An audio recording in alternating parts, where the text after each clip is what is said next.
So this is my presentation for Comfort Zone, and I did make a slideshow presentation along with this so I can kind of look at the examples I chose and whatnot, because I had a couple things I took from the Brown and Keeley book that I'm not going to remember unless I'm looking at something, but I can't get like a good angle on the screen, so I'll try to attach this presentation with my video into the submission. But the first one is belief perseverance. And basically what I found out that is when people use kind of like tradition as a way of thinking instead of, opening their mind up to new things, new ways of thinking. The example that I took and I've used in a couple discussion boards, I think, is, judging people's work ethic based on what they look like. Specifically like tattoos, piercings, hair color, but I guess you could even kind of put this into like race too. And the way that you can change that thinking is simply starting to hire and base people off of their resume, off of their work ethic, off of their experience, not just off of not seeing somebody and automatically just being like, no, as soon as, if you don't like something about them or as soon as you see them.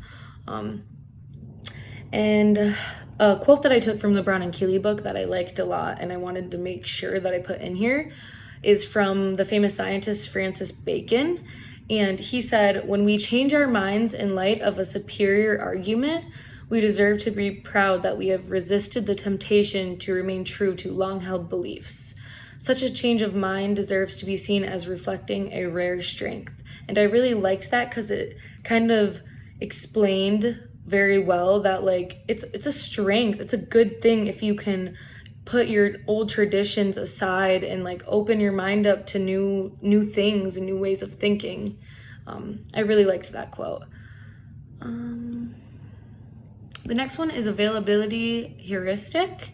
Heuristics can be mental shortcuts that ease the cognitive load of making a decision.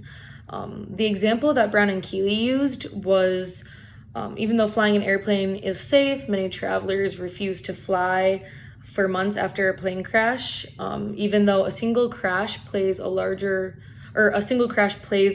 role in their thinking than do the systematic safety statistics that reveal how unusual that remembered crash was. And I kind of stole that example a little bit because it applied to something in my life recently. I recently went on vacation with my family as like a family reunion, and one of my cousins won't fly out to see us because she's deathly afraid of planes. She's claims to have seen too many plane crashes in movies and heard of too many plane crashes that happened. So she's like, I'm not flying because of that, even though everybody kind of knows like you're not gonna get in a plane crash. Like it's a 1 in a million, really, like you probably won't. And so availability heuristic is kind of like the easy way out of thinking. And the way that you can change that is kind of like maybe taking other people's advice, kind of, or like being more logical in your thinking a little bit. Like movies aren't real. I mean, there is like some movies that are based on true stories, but like most of them aren't real. Plane crashes, looking up the actual statistics of plane crashes, like it's not like your plane isn't probably going to crash, especially if it's like a 2-hour flight. The next one is answering the wrong question. And that's basically self-explanatory. It's when you kind of avoid the actual question and answer a different question with it.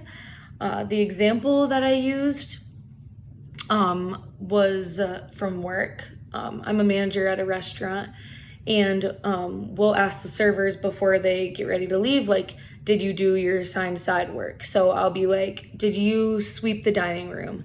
And the server will a lot of times be like, I put away soup, or I filled soups. And I'm like, that's not what I asked you. Like I asked you, did you do your assigned dining room job?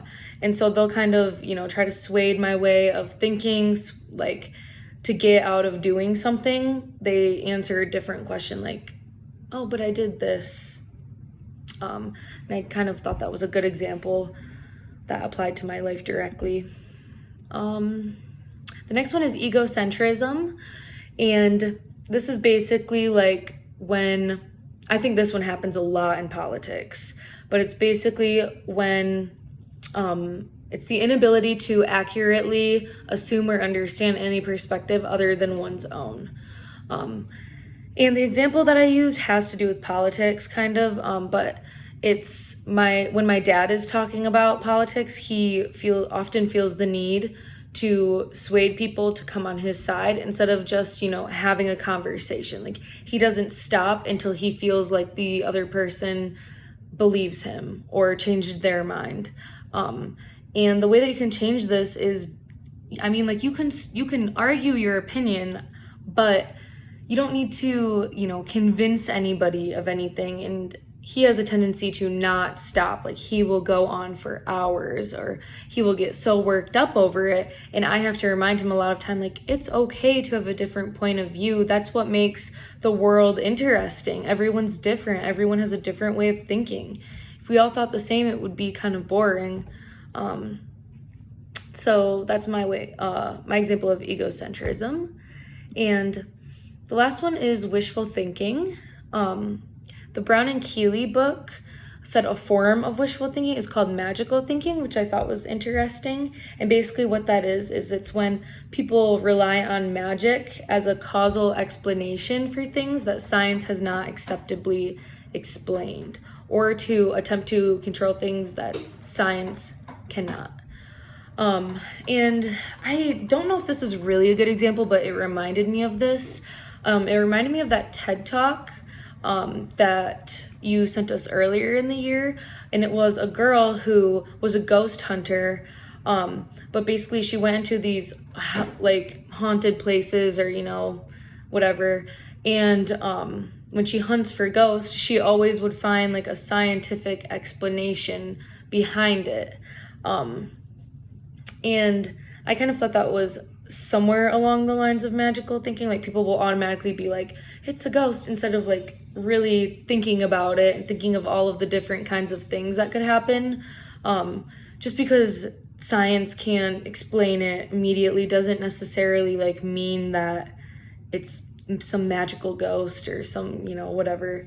But the other example I have, which is more like wishful thinking, is kind of stolen from Brown and Keeley too. They're kind of, what they said wishful thinking is like, we want the product label to be honest and straightforward, so we buy with little hesitation, believing that the product is precisely reflecting the words on the label. And this made me think of like people buying products that are organic or handmade, and it's like, labels can be like manipulative to people in a lot of ways. A lot of times it will say handmade, but it's like, okay, it was made in a sweatshop in China, and it's like, that's not ethically handmade. Like, they're using the name handmade to make it feel like grandma handmade it from her cottage, or like they'll say organic, and it's like, not everything in that product's organic. And it's like, what does organic really mean to them?